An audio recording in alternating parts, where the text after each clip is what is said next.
প্রধান উপদেষ্টা অধ্যাপক ডক্টর মোহাম্মদ ইউনূসকে মিয়ানমারের বিরুদ্ধে গণহত্যার মামলা সম্পর্কে অবহিত করেছেন গাম্বিয়ার পররাষ্ট্রমন্ত্রী মামাদু তাঙ্গারা। তিনি বলেন, মিয়ানমারে নির্যাতিত রোহিঙ্গা মুসলিমদের ন্যায় বিচার প্রাপ্তিতে কাজ করছে তার দেশ। বুধবার রাষ্ট্রীয় অতিথি ভবন যমুনায় প্রধান উপদেষ্টা ডক্টর ইউনূসের সঙ্গে সাক্ষাৎকালে গাম্বিয়ার পররাষ্ট্রমন্ত্রী মামাদু তাঙ্গারা এসব কথা বলেন। বসুন্ধরা, উত্তরা, বনশ্রী, কুড়িল ও বাড্ডা সহ রাজধানীর বিভিন্ন স্থানে অভিজাত ও অত্যাধুনিক মানের ফ্ল্যাট কেনার এক নির্ভরযোগ্য প্রতিষ্ঠান প্লেজেন্ট প্রপার্টিজ লিমিটেড। তাই আপনার স্বপ্নের আবাসনের জন্য আজই যোগাযোগ করুন।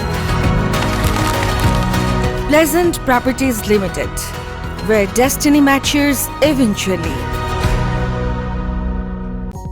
আমি আপনাদের আশ্বস্ত করতে পারি, গাম্বিয়ার প্রেসিডেন্ট এই বিষয়টিকে সমর্থন করেছেন এবং বিষয়টি দেখছেন।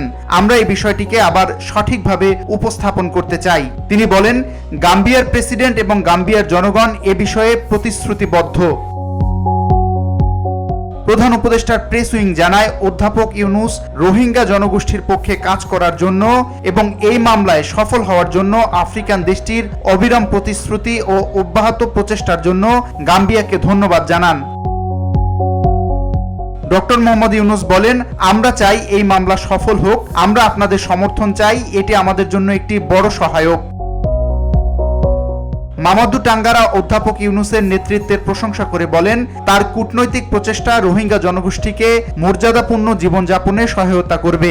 মামাদু বলেন, গাম্বিয়ার জনগণের কাছে আপনি পরিচিত নাম। আপনার আভা নিয়ে আন্তর্জাতিক সম্প্রদায় সবসময় আপনাদের পাশে থাকবে।